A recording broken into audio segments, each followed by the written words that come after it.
खुलने दो इन पंखों को, पिंजड़े में मत इन्हें रोको। आसमान कल इनका है, आज ना इन्हें टोको। कड़कड़ाती धूप में खोए हुए हैं ख्वाब, मासूम के इन हाथों से मत छीनो तुम किताब। खाली इनके कागज में उलझी हैं कुछ लकीरें, उमंगों के इन बस्तों में छिपी हैं कुछ तकदीरें। आसमान कल इनका है, आज ना इनको टोको। क्या खूब कहा है इन बच्चों ने। ये जो स्कूल आप देख रहे हैं, यहाँ कभी गिने चुने बच्चे आते थे, क्योंकि कुछ बाल मजदूरी के शिकार थे, कुछ बाल विवाह के और कुछ बाल तस्करी के। और इनको इनका बचपन लौटाया सरकार और यूनिसेफ के प्रयास में, और इनका साथ दिया समाज के कुछ जागरूक लोगों ने, जिसे हम जन भागीदारी भी कहते हैं। सरकार और एनजीओ के साथ मिलकर यूनिसेफ ने एक नई शुरुआत की है, शिक्षा को एक बुनियादी ज़रूरत की तरह स्थापित करने की। साथ ही आईसीपीएस यानी समेकित बाल संरक्षण योजना, जिसके अंतर्गत जन भागीदारी और स्वयंसेवी संस्थाओं की मदद से बच्चों के विकास और सुरक्षा से जुड़े हर पहलू पर ध्यान दिया जाता है। इस स्कीम को सही तरीके से लागू करने के लिए कई कदम उठाए गए और साथ ही प्रयोग के तौर पर कुछ नई योजनाएं भी शुरू की गई। ये प्रोजेक्ट एक होलिस्टिक प्रोजेक्ट के तौर पे टेकअप किया गया था, जिसमें बाल श्रम से संबंधित बहुत से कार्य टेकअप किए गए थे, चाहे वो रेड्स की बात थी या कम्युनिकेशन मटेरियल इसमें जो डेवलप हुआ है वो था। इसके अलावा जैसे आईसी के लिए रथ जो निकला था, जिससे कि अवेयरनेस जनरेट हो। और इन सब से बढ़ के शायद ये था कि जो ग्राम स्तर पे जो काम किया गया था आईसीपीएस के साथ साथ, जिसमें कि ये इंश्योर किया जा सके कि जो बच्चे कार्य की ओर जा रहे हैं, काम करने की ओर जा रहे हैं, उनको जो रोका गया, आई थिंक, और चाइल्ड प्रोटेक्शन से जोड़कर, फैमिलीज़ को जोड़कर होलिस्टिकली लिया। तो आई थिंक ये बहुत ही एक अच्छा एक्सपीरियंस भी रहा है, और इसके नतीजे आई एम श्योर जब एंड लाइन होगा वो भी बहुत अच्छे होंगे। एंड आई थिंक इसको एज अ मॉडल अभी तो 3 जिलों में टेकअप किया गया था, बट आगे चलकर आई थिंक ये स्केलेबल प्रोजेक्ट है, जिसको कि और जिलों में भी बढ़ाया जा सकता है, और मेरे ख्याल से उसका परिणाम बहुत अच्छा होगा। यूनिसेफ की मदद से पूर्वी उत्तर प्रदेश में एक सकारात्मक लहर पैदा हुई।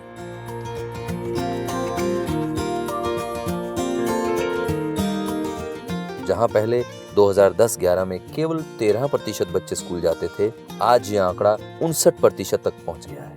आज उत्तर प्रदेश में और कई ऐसे मुद्दे जो बाल शिक्षा और बाल संरक्षण से जुड़े थे, उन पर काम शुरू हुआ है।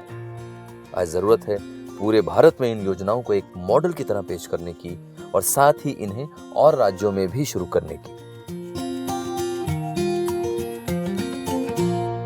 बच्चों की सुरक्षा और शिक्षा जैसी बुनियादी जरूरतों को सामुदायिक स्तर पर लागू करने के लिए इसे 4 भागों में बांटा गया है, जिसमें सबसे पहले राज्य और जिला स्तर के अधिकारियों से बात की गई, और फिर उन एनजीओस का चयन किया गया जो बाल सुरक्षा, संरक्षण और बच्चों के अधिकारों के क्षेत्र में काम कर रहे हैं।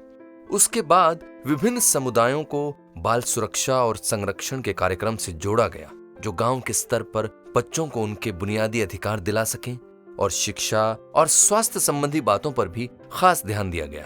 तीसरे चरण में बाल सुरक्षा के क्षेत्र में काम करने वाले समूह जैसे बाल संरक्षण समिति व स्कूल मैनेजमेंट समिति का गठन हुआ, और साथ ही साथ इनके सदस्यों को बाल अधिकारों व बाल सुरक्षा से जुड़े मुद्दों पर प्रशिक्षित किया गया।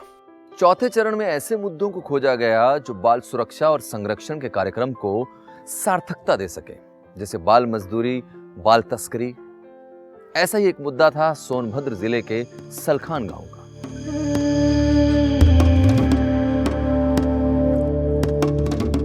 मेरा लड़का गए काम करने के लिए, कोई बाहरी लोग ने भरमा फुसलाई के ले गए ना, तो वहाँ पर न खाना न पानी कोई व्यवस्था नहीं दिले। वहाँ लड़का रोई रोई के फोन लगना करने के, माँ हमको ये बेच दिया और हम लोग ले जा करके दूसरे जगह छोड़ दिया।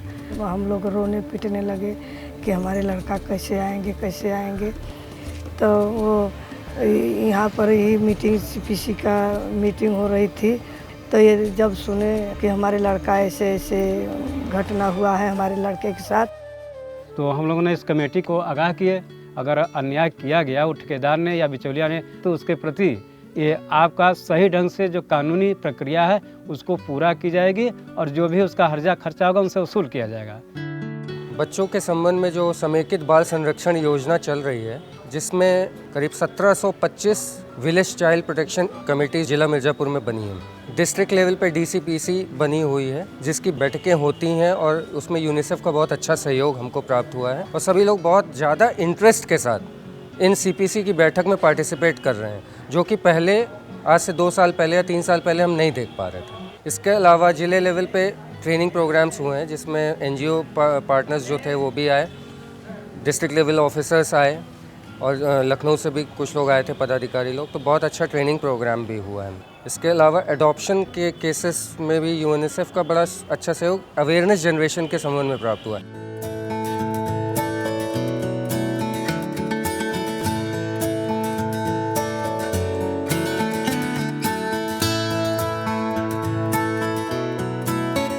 We have covered about 5,500 children who have been shifted to schools. They were not getting any formal education at all.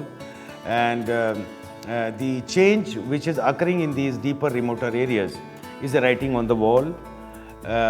The women are evincing a lot of interest, and the team of UNICEF has done a lot with the help of the local administration.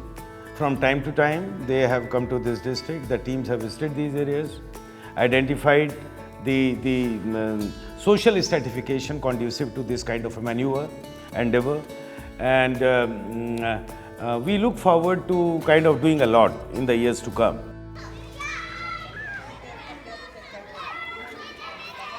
Bharat में बाल विवाह आज भी एक अभिशाप है और कितने ही मासूम बच्चे हर साल इस अभिशाप का शिकार बनते हैं। समाज को इसके लिए जागरूक करने की सख्त जरूरत है और ऐसा ही कुछ काम किया सरोज देवी ने, जिन्होंने महिला समूह से जुड़कर न केवल रंजना की शादी रुकवाई बल्कि उसे फिर से शिक्षा की राह पर चलने के लिए प्रेरित भी किया। मेरी शादी लगी थी तब सरोज दीदी आई और लगी समझाने कि 18 साल की लड़की और 21 साल का लड़का हो जाए तब शादी करना, ये सब समझाने लगी। तब बोली कि अब शादी नहीं करेंगे, तब यही सब। तब उसके बाद पढ़ने लगी, तब जब 20 साल की हो गई तो मेरा शादी हो गई।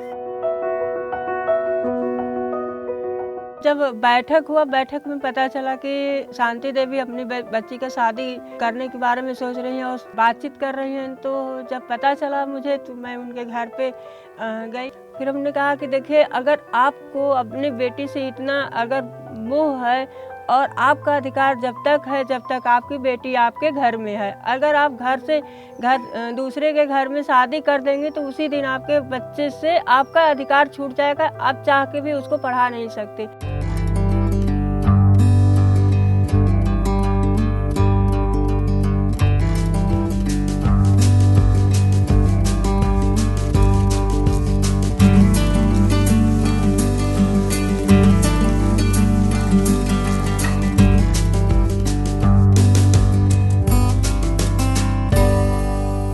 खुशहाल बचपन की ओर 10 कदम पे जो 10 पॉइंट फ्रेंडली एजेंडा के तहत महिलाओं को बैठकों में चर्चा करके उनको समझाया गया।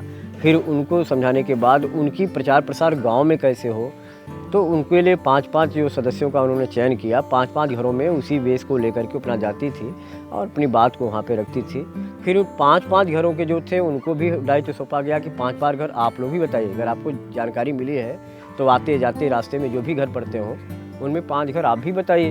तो इस तरीके से एक अभियान चला। अभियान के अंतर्गत सारे लोग जुटते चले गए।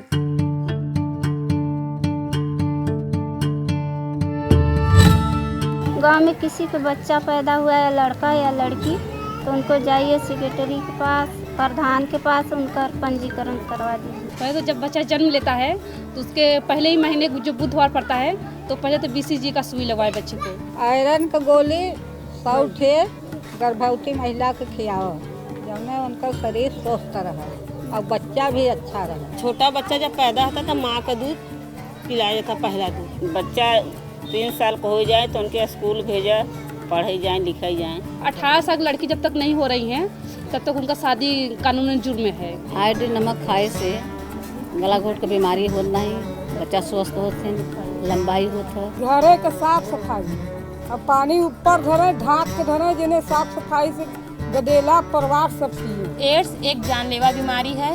ये गलत संबंध और गलत सिरिंज से होती है। इससे बचने के लिए इसकी जानकारी रखनी चाहिए। जात पात और भेदभाव आज भी हमारे देश की जड़ों में गहरे से बैठा है, जिसका नुकसान हमारे बच्चों को उठाना पड़ता है। ऊपर से चाहे हम कितनी ही समानता की बात करें, लेकिन आज भी हमारे देश के गांवों में ऊंच नीच का भेद मौजूद है, जिसकी वजह से ना चाहते हुए भी कई बच्चों को अपनी पढ़ाई बीच में छोड़नी पड़ती है, जैसे कि निफ्रा गांव के बच्चों के साथ हुआ। और इस समस्या का हल निकाला गांव की बाल संरक्षण समिति ने। यहाँ पे हमारे बच्चों को आने जाने के लिए, विद्यालय पहुँचने के लिए बड़ी समस्या है। ऐसी तरह विद्यालय दूर है, क्योंकि रास्ता नहीं है, घूम कर आना जाना पड़ता है। और समस्या यह है कि रास्ता है ही नहीं है किसी प्रकार से। अब बरसात समय जब पानी का बाढ़ बढ़ा तो उससे किसी बच्चे एक बच्चा डूब गया, जिसे आने जाने में बड़ी परेशानी होने लगी। कोई गार्जियन अपने बच्चों को नहीं भेजने लगा। सब मोहल्ला वाले घबराए के अपना अपना लड़का सब रोक दे, केहू स्कूल नहीं जाए देते रहा।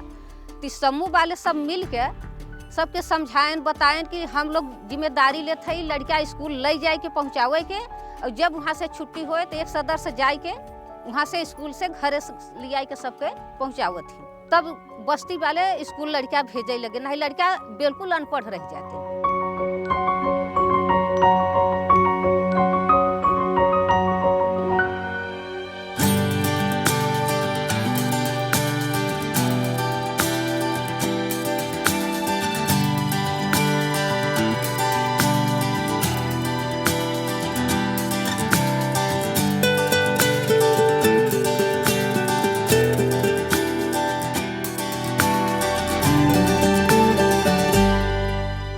जनता के लिए बनाई गई योजनाओं में जनता की भागीदारी बहुत ज़रूरी है, तभी उन्हें उनका पूरा फ़ायदा मिल पाएगा, नहीं तो वो सिर्फ कागज़ों में दब कर रह जाएंगे। इसी बात को ध्यान में रखते हुए रेड अलर्ट प्रक्रिया की शुरुआत की गई। रेड अलर्ट एक प्रयास है गांव के लोगों तक बुनियादी सुविधाएं पहुंचाने के लिए। इसे हम एक मॉडल के रूप में भी इस्तेमाल कर सकते हैं, जो गांव के लोगों को उनके हक की आवाज़ उठाने के लिए कारगर साबित हो सकता है। रेड अलर्ट को उत्तर प्रदेश सरकार एक सकारात्मक प्रयोग के रूप में भी देखती है।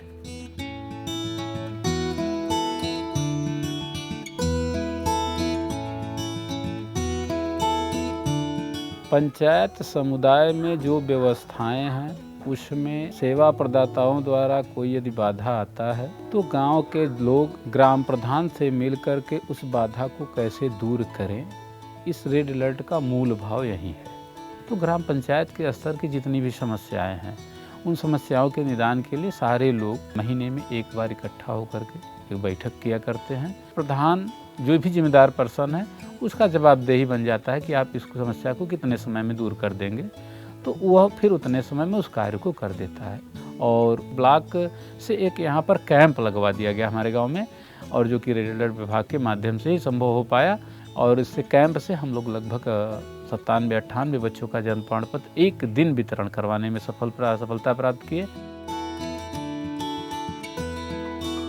रेड अलर्ट जब हम बात करते हैं तो एक खतरे का आभास होता है, और ये जो खतरा है ये खतरा है कि उन बच्चों को, उनके जीवन को, उनकी शिक्षा को, उनके सामाजिक समरसता को, उन खतरों को वो चिन्हित करता है, उन खतरों पर उंगली रखता है, उन खतरों को सामने ले आता है ताकि उन खतरों पे बातचीत की जा सके, उन खतरों को कम किया जा सके।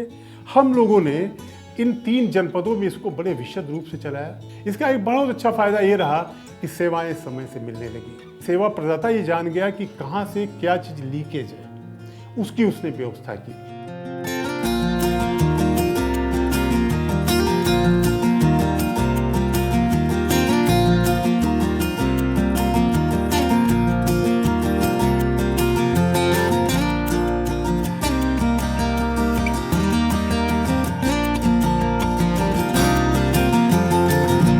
Objective and importance of this short documentary for us is that it provides us the opportunity to share with a large number of individuals our rich experiences, good practices, lessons learned with the 5-year child rights project in the 3 districts of eastern Uttar Pradesh. We are really very excited that this gives us a platform to share 5 years of work with the government of UP, with district level, block level, village level officials, as well as with frontline workers, with community members, with children, with teachers, with their parents.